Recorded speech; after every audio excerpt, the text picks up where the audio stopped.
Alright guys, so babalik na sila galing sa kabilang isla. Si isa mabilis to.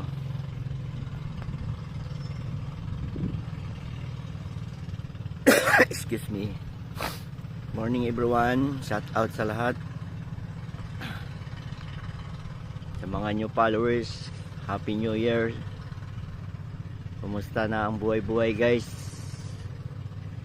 Tuloy lang tayo, 2026 na.